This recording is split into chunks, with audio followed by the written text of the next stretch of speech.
Eu adoro filmes de terror que terminam e deixam aquela sensação de frio na espinha, sabe? Filmes que permanecem com o público com o subir dos créditos e mantêm a gente de alguma forma conectados com eles mesmo após o final da sessão.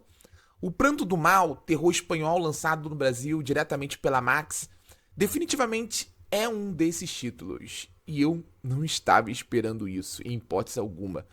Na verdade, eu não estava esperando nada do filme do diretor Pedro Martín Calero. Um daqueles lançamentos meio que despejados no streaming que pouca gente deu atenção, mas deveria. E eu acho que deveria de verdade, principalmente se você é fã do gênero. E muito pelas escolhas ousadas desse diretor, pela imprevisibilidade que o filme assume ao usar as engrenagens do terror comercial para ir muito além dos sustos fáceis, e principalmente pela capacidade de extrair significados do horror, imprimindo a realidade em tela sem sacrificar aquilo que a gente esperaria ver no gênero. Não é um longa fácil, em hipótese alguma. Muita gente vai se irritar, inclusive, com algumas decisões narrativas, mas é isso que eu espero de um filme de terror. Filmes de terror unânimes tendem a ser frustrantes. E esse é o tema do vídeo de hoje. E aí galera, eu sou o Thiago e antes de começar a falar sobre o Pranto do Mal, quero pedir para vocês deixarem um like no vídeo, isso me ajuda demais, é muito fácil e vai me ajudar muito. Não esqueça também de compartilhar o vídeo se você gostar da minha opinião e principalmente de se inscrever aqui no Barata no Cinema. Estamos chegando à marca de 6.500 inscritos e eu conto muito com a ajuda de vocês nessa. É bem impressionante como o Pranto do Mal manipula as expectativas do público a partir da forma como a própria direção pensa a construção do terror.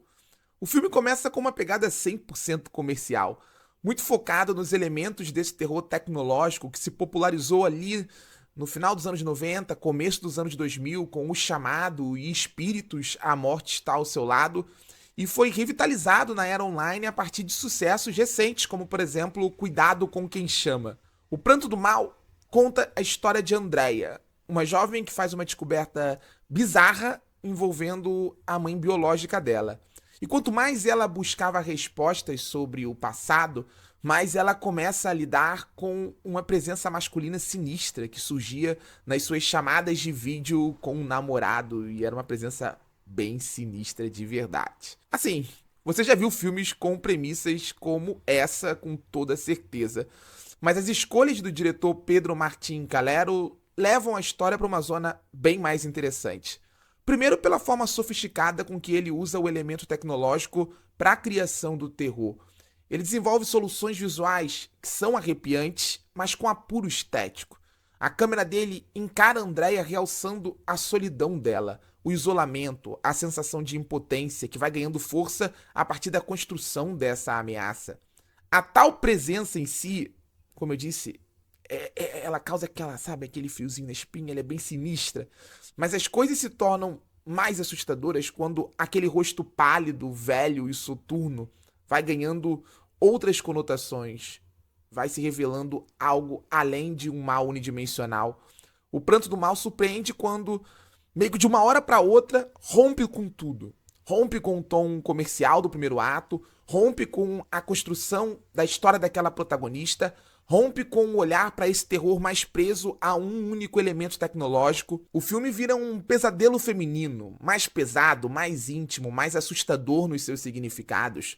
Porque quando ele viaja no tempo para entender a origem da maldição, tudo o que a direção e o roteiro menos querem é buscar respostas óbvias. E aqui o Pranto do Mal me ganhou.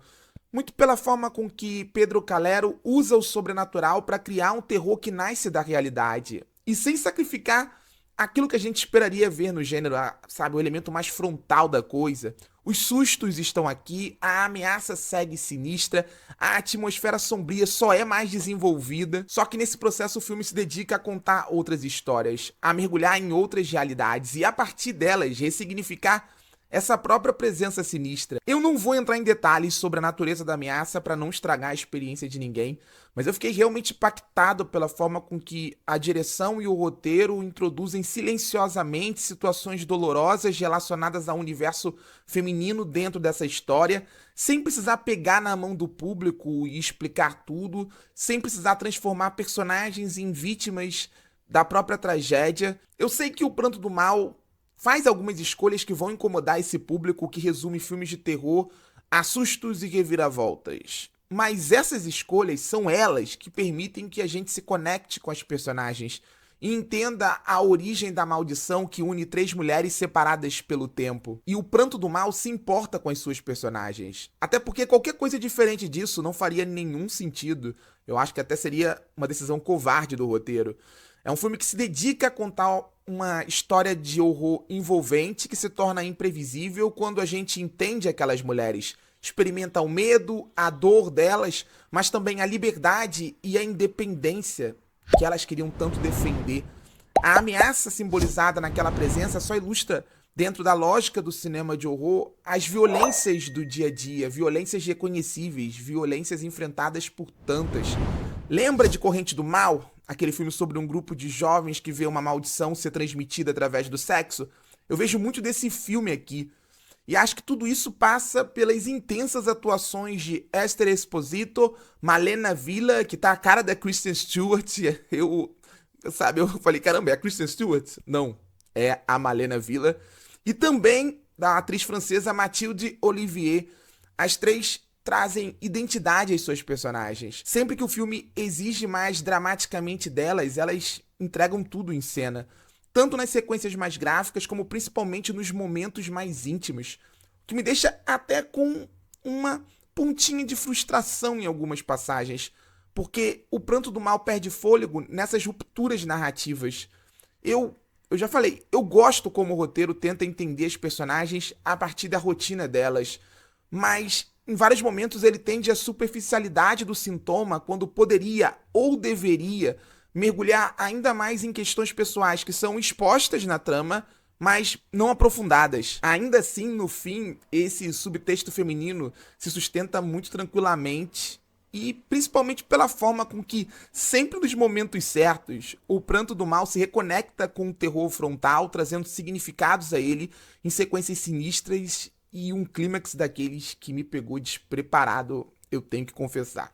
E não só por aquilo que a gente vê em tela, se prepare, mas principalmente por tudo o que o desfecho representa. Definitivamente uma ótima pedida para quem curte filmes de terror que vão muito além dos sustos fáceis e dos finais explicados. Agora, se você estiver procurando isso aqui, talvez você vá se decepcionar. E aí, o que você achou de O Pranto do Mal, filme que chegou na Max? Diga nos comentários, não esquece de deixar o like, de compartilhar esse vídeo e de seguir o Barata no Cinema, porque isso me ajuda muito. Tchau, gente!